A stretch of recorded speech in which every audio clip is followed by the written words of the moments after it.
Suhasini, doctor যে medicines লিখেছে যদি টাইমলি নাও তাহলে তাড়াতাড়ি রিকভার হয়ে যাবে, ডক্টর বলেছেন।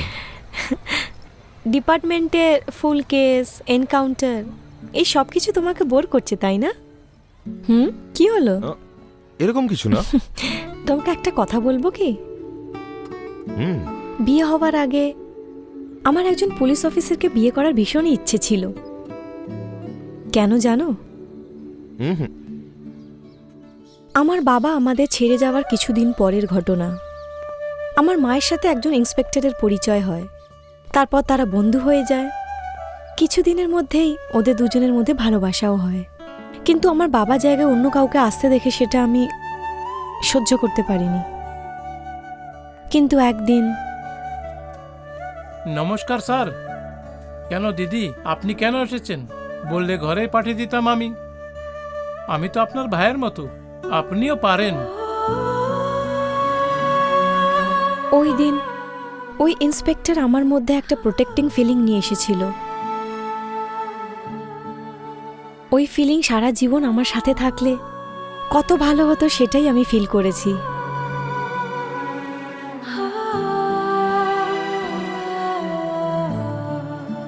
আমার মায়ের জীবনে এই খুশি আসার আগে ওরা দুজন একটা অ্যাক্সিডেন্টে মারা যান। চলো।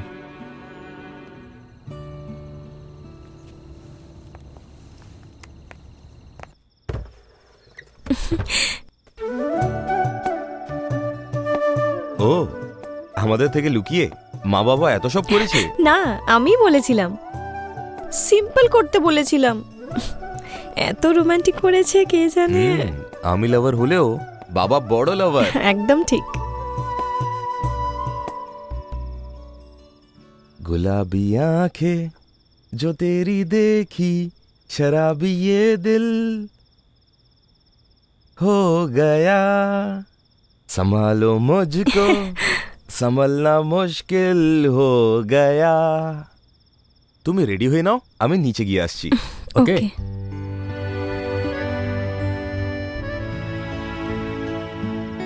কি হয়েছে রে? রুমে ওকে একলা ছেড়ে এভাবে চলে এলি? কি হয়েছে বল। এইসব রেডি করতে কে বলেছে? এইসব শেখাবার জন্য কোনো স্কুল বা স্কুল মাস্টারের প্রয়োজন আছে নাকি রে গাধা? বাচ্চাদের বিয়ে সময় মতো হওয়া উচিত, 1 বছরেই বাচ্চা পেটে আসা উচিত, পরিবার বড় করা উচিত, বাচ্চাদের নিয়ে ঘরে খেলা উচিত। আর কি, এই সবই তো খুশির কথা আছে। এই ধরনের ইচ্ছে কোন মা বাবার হয় না বল? হ্যালো, আপনি আমার মা বাবার মতো অ্যাক্ট করছেন, ব্যাস। সত্যি কথা, তুমি পয়সা দিচ্ছ, কিন্তু পরিবারে ঢোকার পরে বোঝা গেল কি মনে কি আছে। প্রত্যেক পুরুষের কর্তব্য হচ্ছে তার বউকে মন থেকে সুখী রাখা।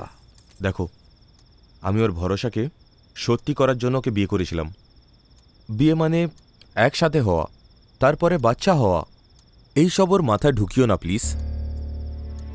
মিথ্যে বলে আমি ওর সাথে বিয়ে করেছি, কিন্তু মিথ্যে কথা বলে আমি তার শরীর পেতে চাই না।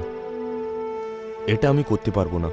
ঠিক আছে, তাহলে এখন কি করা উচিত? এ কি, আপনি এই রুম শৃঙ্গার করে এখন একমত হতে বলছেন? এটা কি উচিত? না, এটা ঠিক নয়। আমি আগে থোড়ি জানতাম যে আষাঢ় মাস আজ থেকে শুরু হয়ে গেছে। আরে বাবা, আজই আমি জানতে পারলাম। হ্যাঁ, ওসব আমি জানি না। আষাঢ় হোক অথবা কার্তিক হোক, 3 সেকেন্ডও আমি ছেড়ে থাকতে পারবো না, তাই না সুহাসিনী? ভালোভাবে যখন বলি তখন কেউ কিছু বুঝতে পারিস না। না মা, বাবাকে একটু বুঝাও। এই আপনি ছেলেটাকে কেন বকছেন? বেচারা। না, এই কেন জিদ করছো বাচ্চাদের মতন? বাবা তো আমাদের ভালোর জন্যই বলছেন। সুহাসিনী, 30 দিনে আমি আর তুমি আলাদা হয়ে যাব, ভাবতেও ভয় লাগছে। আমার জন্য ওটা ওইভাবে না। প্লিজ। তুমি করতে পারবে তো?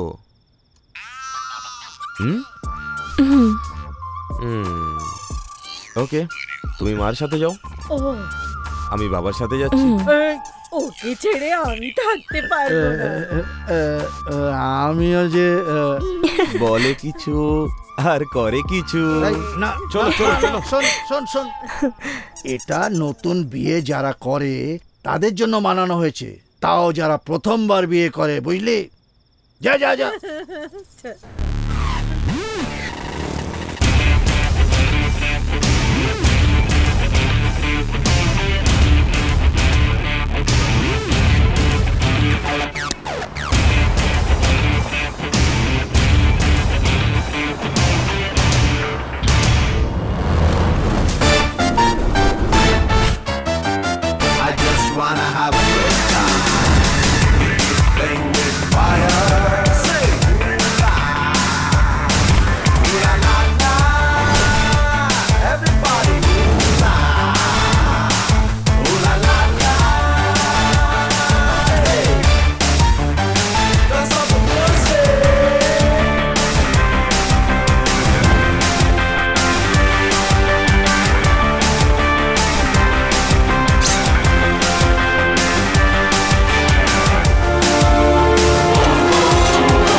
এখন থেকে আমাদের খুব কেয়ারফুল থাকতে হবে।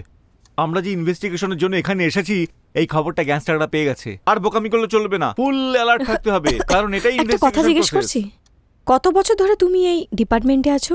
ম্যাডাম, আমার প্রমোশনের জন্য কিন্তু আপনি অনেক টেনশন নিচ্ছেন। আমার ডিপার্টমেন্টে প্রমোশনের কথা ছাড়ো, প্রথমে কার্নিভাল ফেস্টে কি হয়েছিল সেটা কারেক্টলি রিমাইন্ড করে আমাকে বলো।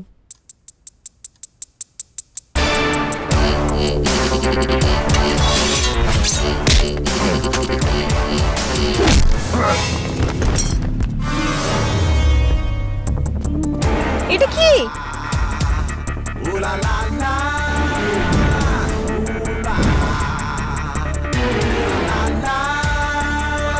সূর্যা, এটা কি হচ্ছে?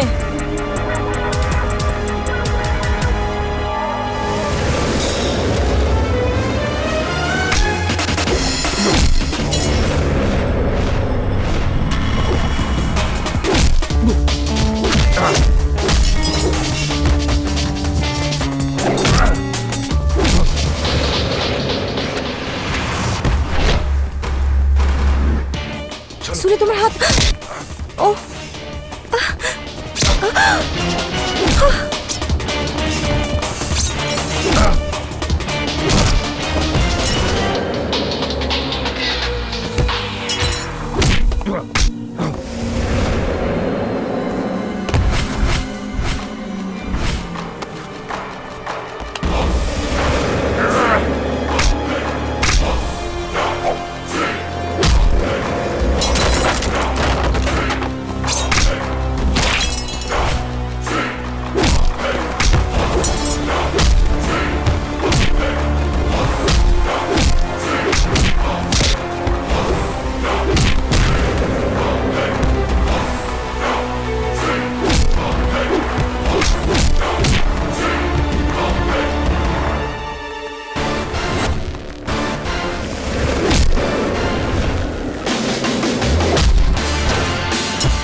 শুরু থেকে শেষ পর্যন্ত ফ্রেম টু ফ্রেম রিওয়াইন্ড করে দেখেছি ম্যাডাম।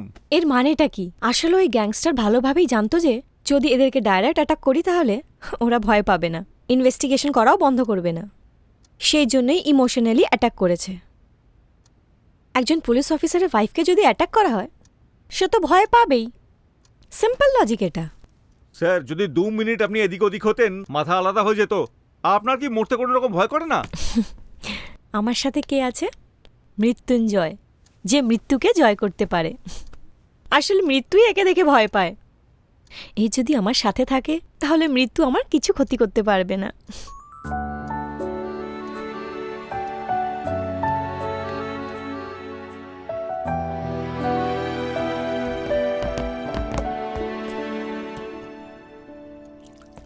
তোমাকে কতবার বলেছি বেশি কাজ করো না, আমার কোনো কথা শুনো না এটা তুমি। কিছুই না। দেখো, আমার একটা আর্জেন্ট কাজ আছে, বিকেলে তাড়াতাড়ি চলে আসবো, তখন তুমি রেডি হয়ে থাকবে। আমার মনের কথাটা তুমি একদম বলে দিয়েছো। Very good. আজকে ফিল্ম আপু কানাডা সিনেমা গোয়াতে রিলিজ হয়েছে। সুপার, কিন্তু এটা ছোট্ট চেঞ্জ। আজকে আমির খানের ফিল্ম রিলিজ হচ্ছে, আমরা ওটাই দেখতে যাব। ওই ফিল্ম কালকেও দেখতে পারি, নেক্সট উইকও দেখতে পারি, কিন্তু গোয়াতে কানাডা ফিল্ম দেখার মজাই আলাদা, একদম ডিফারেন্ট। মজার কথা, ঠিকই বলেছো, কিন্তু আমার না আমির খানের ফিল্ম দেখার ভীষণ ইচ্ছে হচ্ছে। প্লিজ। দেখো, প্রথমে আমি বলেছিলাম এটা ঠিক কথা নয়। আজকে আমি যা বলবো তোমাকে তাই প্রত্যেকদিন শুনতে হবে। তোমার কথা শুনি আমি। হ্যাঁ, ওটাকেই কন্টিনিউ করো। দেখো, তুমি আমার একটাই চেহারা দেখেছো, আমি তোমাকে আমার ক্রোধের চেহারা দেখাতে চাই না। আজকে যাই হয়ে যাক না কেন, আমি আজকে ওই চেহারা দেখেই ছাড়বো। ওকে ওকে, বিকেলবেলা আমি তাড়াতাড়ি আসবো, তুমি রেডি হয়ে থাকবে, আমরা দেখবো সেখানে কানাডা ফিল্ম। ডেফিনেটলি রেডি হয়ে থাকবো, thank you. কিন্তু আপনি আসবেন আর আমাকে হিন্দি ফিল্ম দেখাতে নিয়ে যাবেন, ব্যাস। অনেক বেশি অহংকারী তুমি।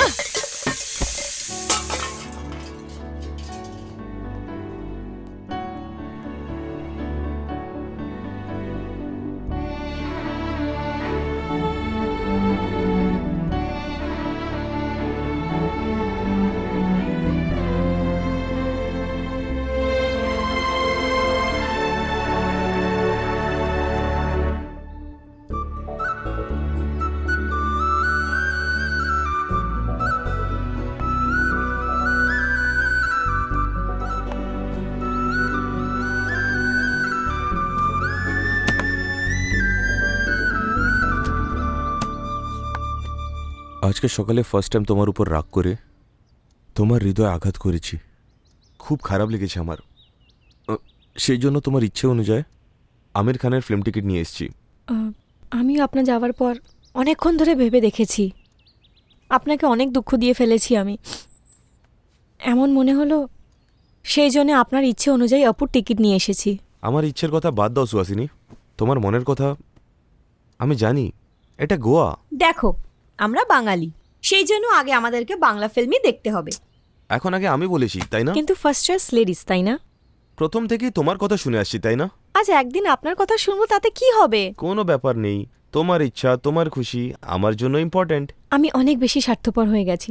আপনারও তো ইচ্ছে আর খুশি আছে, তাই না? তোমার ইচ্ছে ছাড়া এই ফিল্ম দেখতে আমার ভাল লাগবে না। তোমাকে দুঃখ দিয়ে সিনেমাটা দেখতে পারবো না।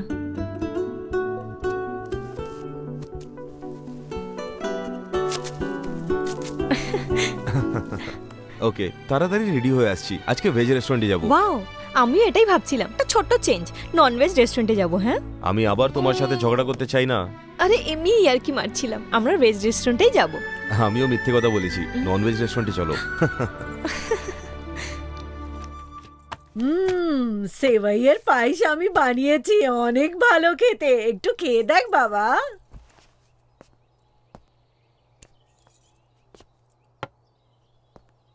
কোন খুশিতে পায়েস বানিয়েছো? আমি আর সুহাসিনী যখন ঝগড়া করছিলাম তখন আপনাদের কি করতে বলেছিলাম?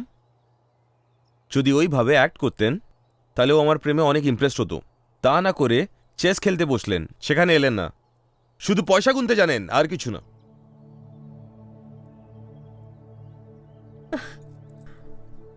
আমার ছেলে আর বোর কথা মনে পড়ে গেছে।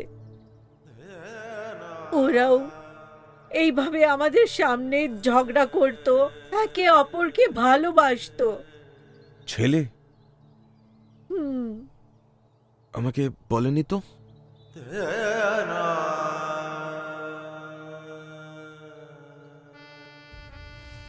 আমরা আর্টিস্ট, উত্তর কর্ণাটকে গ্রামে গ্রামে ঘুরে নাটক করি। আমরা অনেক কষ্ট করেছি। আমাদের ছেলের একটি ইচ্ছে ছিল,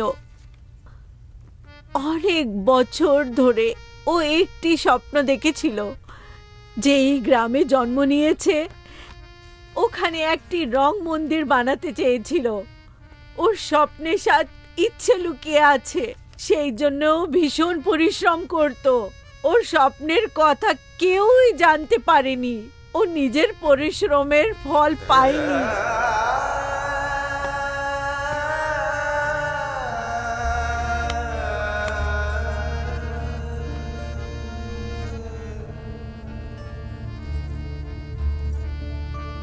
তোর জন্যে সেবাই পায়েস বানিয়ে এনেছি বাবা, খেয়ে নে। ওর ব্যতীত মনকে আমরা এইভাবে শান্ততা দিতাম। ওর স্বপ্নকে আমরা পুরো করব বলে কথা দিয়েছি। সোনা, জমিনের কাগজ সব কিছু দিয়ে আবার বিশ্বাস জাগালাম। আমাদের ওপর বিশ্বাস করে ও রং মন্দির বানাতে যায়, কিন্তু ওর ভাগ্যে কিছু আলাদা ছিল।